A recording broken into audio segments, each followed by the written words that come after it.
가운데서 알렉산더를 권하여 앞으로 밀어내니 알렉산더가 손짓하며 백성에게 변명하려 하나 그들은 그가 유대인인 줄 알고 다 한 소리로 외쳐 이르되 에베소 사람의 아들이야.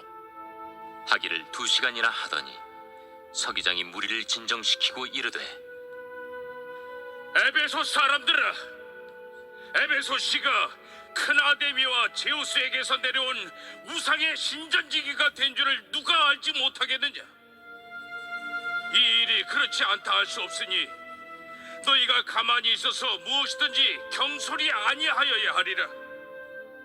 신전의 물건을 도둑질하지도 아니하였고 우리 여신을 비방하지도 아니한 이 사람들을 너희가 붙잡아 왔으니 만일 데메드리오와 그와 함께 있는 직공들이 누구에게 고발할 것이 있으면 재판날도 있고 총독들도 있으니 피차 고소할 것이요.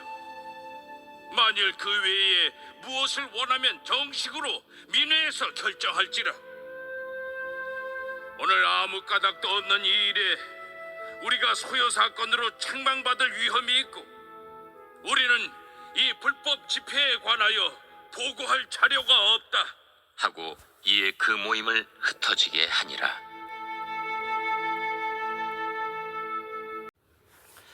그 불신자들은 교회를 이렇게 보면 그냥 뭐 다 같은 교회인 줄 압니다.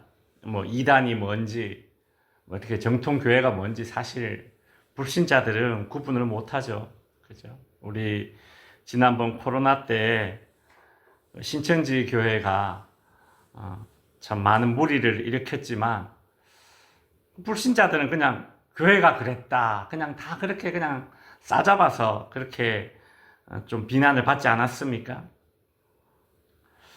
마찬가지로 이 바울이 지금 복음을 전하고 있는 이 시대, 그러니까 이제 막 초대교회가 태동하던 이 시대에는 이 로마 제국도 그랬고 즉 이방인들도 마찬가지인데 이 유대교와 기독교를 구분을 못했습니다.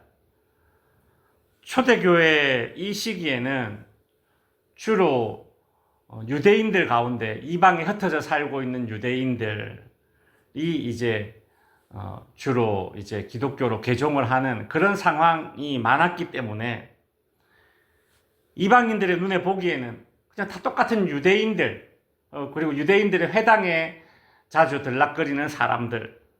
그래서 이 유대교와 기독교를 구분을 하지 않았습니다. 못했던 것이죠.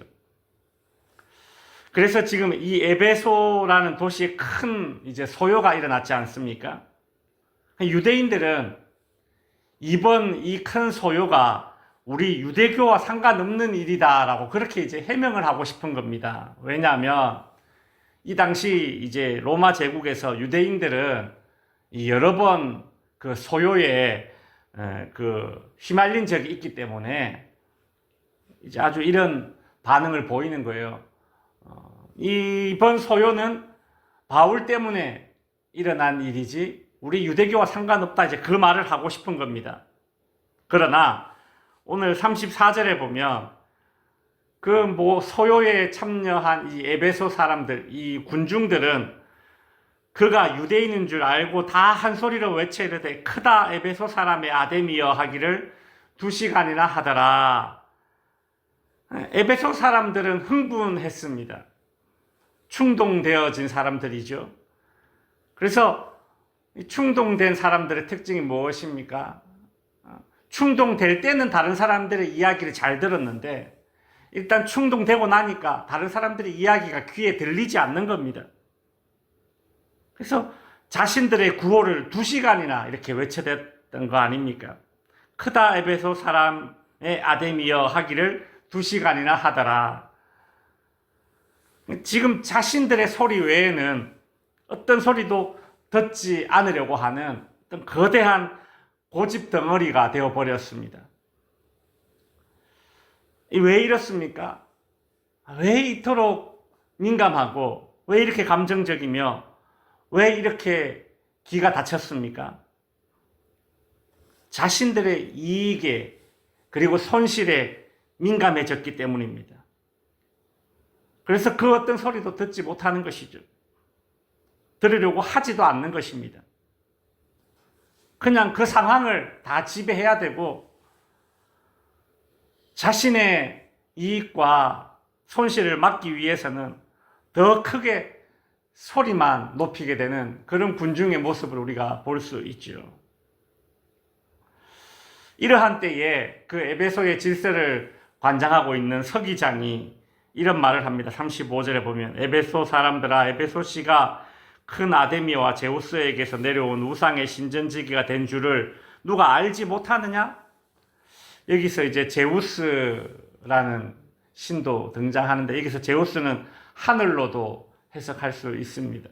이 말은 바울이 사람의 손으로 만든 것은 우상이다 이제 그렇게 말했는데 아데미 여신은 그 하늘에서 내려왔고 에베소는 그 여신의 이제 수호자라는 그런 말입니다. 에베소 사람들도 그리고 오늘 지금 이 말을 하고 있는 이 서기장도 기독교 신앙이 없는 그런 사람들이라는 공통점이 있습니다. 그러나 차이점이 있는데 에베소 사람들은 이 군중들은 자신들의 이익에 배치되는 일이 닥쳤을 때에 감정이 폭발하였고 서기장은 감정적으로 접근하지 않았다라는 것입니다. 오늘 이 서기장의 말과 태도를 보면 이 사람이 신앙인은 아니지만 이 서기장에게서 배울 것이 참 많다라는 그런 생각을 들게 만듭니다.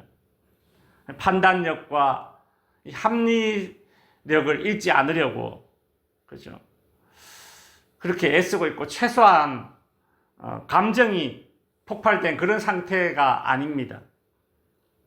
또한 이 서기장은 에베소 사람들의 그 애향심이라고 해야 될까요? 나름대로 그 에베소를 사랑하는 그런 어떤 마음과 자존심은 또 살려주면서 이렇게 설득을 합니다. 오늘 40절에 보시면 오늘 아무 까닭도 없는 이 일에 우리가 소요사건으로 책망받을 위험이 있고 우리는 이 불법 집회에 관하여 보고할 자료가 없다 그렇게 말하면서 그냥 불법을 그냥 책망하는 것이 아니라 사실 이미 소요사태가 일어났으니 사실 이건 불법이죠. 그러나 책망하는 것이 아니라 너희가 애향심에서 이러는 거 안다 이런 식으로 이제 애둘러서 표현을 하면서 진화시키는 그런 장면을 볼 수 있습니다. 이 군중들과 서기장의 차이점이죠.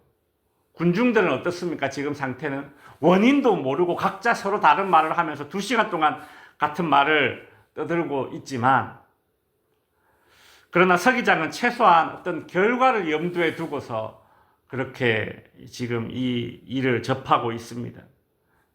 우리가 어제도 같은 주제를 살펴봤지만 이 군중 심리에 휘말리지 않으려면 사람의 소리보다 하나님의 말씀에 더 집중해야 된다. 우리가 그런 얘기를 했었는데 오늘 우리가 이 서기장의 모습을 보면서 어떤 생각이 드느냐 하면 우리가 어떤 뭔가를 결정해야 되는 그런 위치에 있는 사람이라면 그때 이런 군중 심리에 어떤 맞부딪힌 그런 상황이라면 그때 우리는 어떻게 해야 되는가? 일단 해결을 제시해야 되고 문제를 이렇게 결론을 내려야 되는 선택을 해야 되는 그런 지위에 있는 사람은 어떤 마음이 제일 먼저 드느냐면 빨리 이 문제를 해결해야 되겠다는 마음이 급하게 들죠. 그러나 오늘 이 서기장의 모습을 보면서 어떤 생각을 해보았느냐 하면 어떤 문제가 발생했을 때에 그 문제를 해결하려는 그 열정 그것보다 더 중요한 것이 있는데 그것은 무엇인가 하면 문제를 해결하는 방식에 내가 더 집중해야 한다는 것입니다. 이 문제를 빨리 해결해야지. 그 의지보다 중요한 것은 무엇인가? 어떻게 이 문제를 해결해야 될까라는 방식에 내가 좀 더 집중해야 됩니다. 그리고 나서 내가 이 결과를 내가 책임져야 되라는 그 책임감을 가지고 적어도 직면해야지. 그래야지 군중 심리에 휘말리지 않는 리더십이 발휘되는 것이죠. 서기장은 이 충동된 에베소 사람들에게 휘둘리지 않습니다. 그리고 어떻게 이야기합니까? 이야기하는 모든 대화, 이 이야기를 이렇게 살펴보면 이 서기장이 내세운 것은 무엇인가 하면 원칙이에요. 원칙. 원칙적인 이야기를 함으로써 원칙으로 이 소요의 문제를 지금 해결해 나가는 원칙주의자의 모습을 볼 수 있습니다. 41절에 보면 이에 그 모임이 흩어지게 하니라. 합리적인 명분이 없는 그런 소요를 일으킨 무리들에게 결국 원칙을 내세우는 것이 승리의 요인이 된 것이죠. 이 소요를 잠재울 수 있는 그런 원인이 된 것입니다. 말씀을 이제 마칩니다. 우리는 내 이익과 손실에 너무 민감해져서 내 마음의 소리 외에는 그 어떤 소리도 듣지 않으려는 이런 에베소 사람들의 이 연장색들의 이 노동조합, 이런 소요를 일으키는 이 무리가 되지 않아야 합니다. 우리 나의 이익에 배치되는 일이 발생했을 때도 우리는 감정이 폭발하지 않도록 감정을 지켜야 합니다. 그리고 오늘 불신자이지만 이 문제를 해결해 나가는 이 서기장의 모습을 보면서 배울 점이 있었죠. 문제를 빨리 해결해야 되겠다라는 어떤 그런 마음 열정보다는 문제를 해결하는 방식에 더 큰 관심을 두고 있다라는 것 우리가 배워야 되고, 또 하나 내가 무엇인가 결정해야 될 지도자라면 이 결과까지도 내가 책임지겠다라는 그런 생각을 가지고 원칙적으로 문제 앞에 그렇게 직면했을 때에 이 에베소의 소요 문제가, 소요 사태가 해결되었습니다. 요즘 얼마나 이 충동적인 세상을 살아가고 있습니까? 세상은 우리를 늘 충동하려고 하죠. 정치적으로, 경제적으로 뿐만이 아니라 우리 예수 믿는 사람들에게는 또 신앙적인 충동까지도 겪어내면서 우리가 이겨내면서 살아가야 합니다. 이 충동적인 요즘 세상에서 충동되지 않는, 또 다른 말로 흔들리지 않는 그런 신앙인으로 살아갈 수 있는 저와 여러분이 될 수 있기를 바랍니다. 기도하겠습니다.